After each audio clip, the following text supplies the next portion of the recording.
Hello everyone, welcome to ET Studios, and today we're having a look at the economy update in Space Engineers. I'm here with Default Trashbag, and we're having a look at what features they've added and how it has affected performance in multiplayer as well as single player. I'm fairly impressed with the update so far. They added contract blocks. I don't know how much you guys have seen about this. They've added contract blocks, store blocks, and ATMs.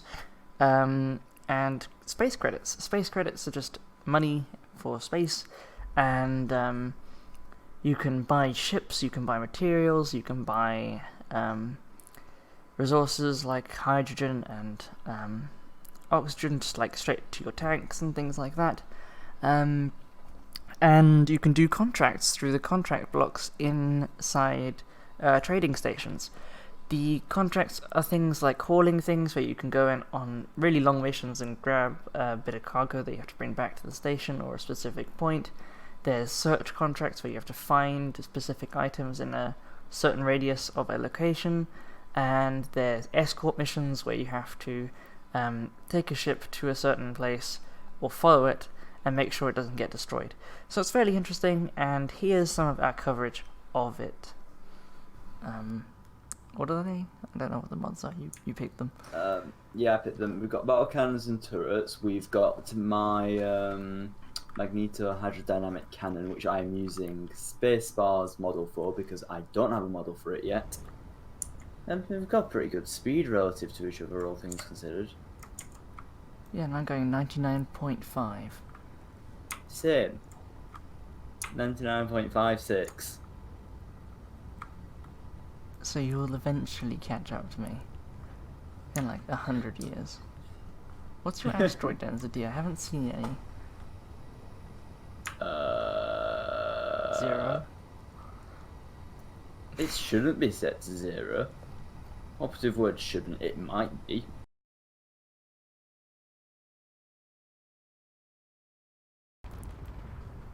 Great.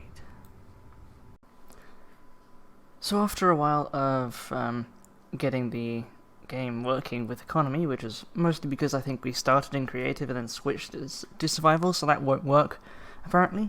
But after Default created a new world, we were perfectly fine. As you can see, he was hosting, and all the gameplay you're seeing is, from my perspective, being around, what's that, 8,000 miles or 13,000 kilometers from where he is, with about 200 to 300 milliseconds of ping, so pretty good overall experience considering the high latency.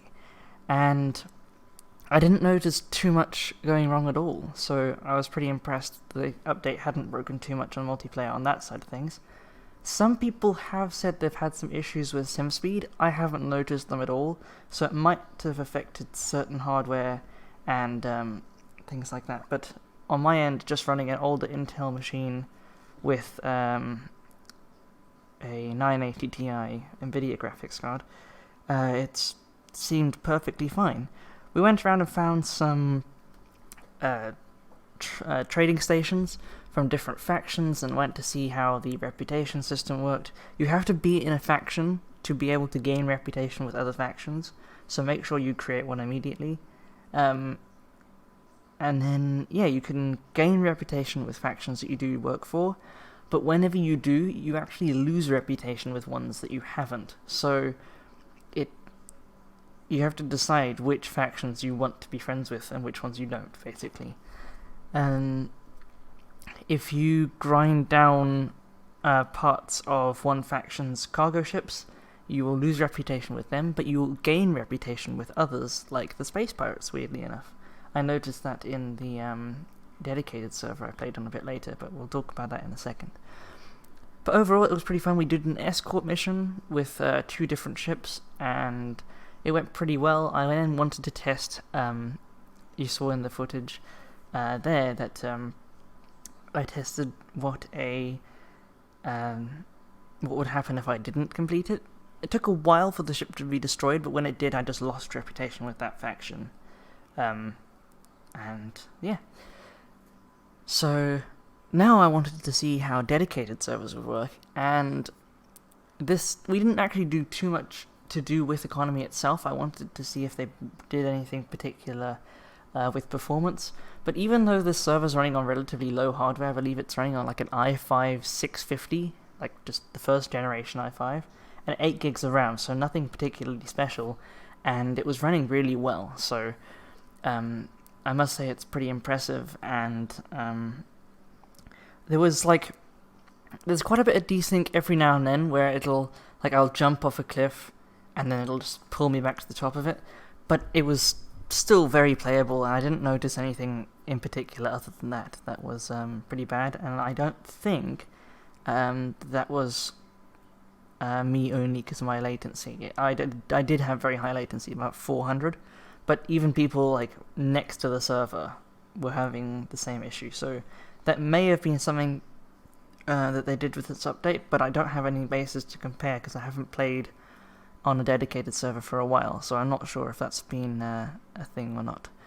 But otherwise it was very playable. The sim speed remained at about 1.0 the whole time, except for when we were doing particularly crazy stuff, but even that, it recovered fairly quickly, even though I think at one stage we had the server running for 24 hours straight with no restarts, and it was actually running really well. So overall I'm quite impressed with the update for not breaking too much in the terms of playability on the multiplayer side, but the default Trashbag had something to say about other things, so I'll let you hear what he wanted to say as well. The concept of the update is nice, but they sort of messed up releasing it.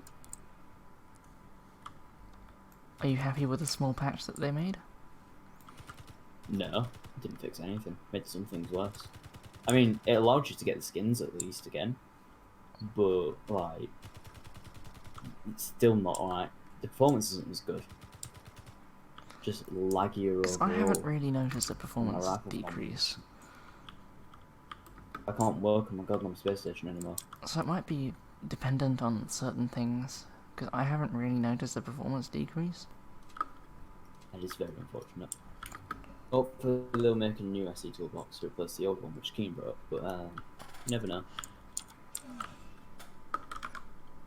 I lost like 60% of my healthy potato.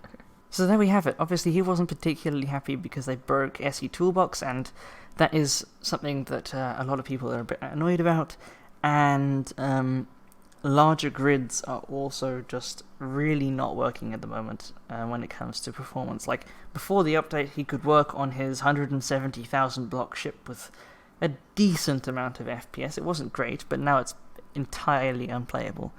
And even some of the smaller grids he's working on, comparatively, like 10 or 20,000 blocks, they're not even very playable anymore, and he specializes in building large ships. So it's really not nice at all that he can't do that anymore, and I'm hoping that they'll be able to fix this at some point.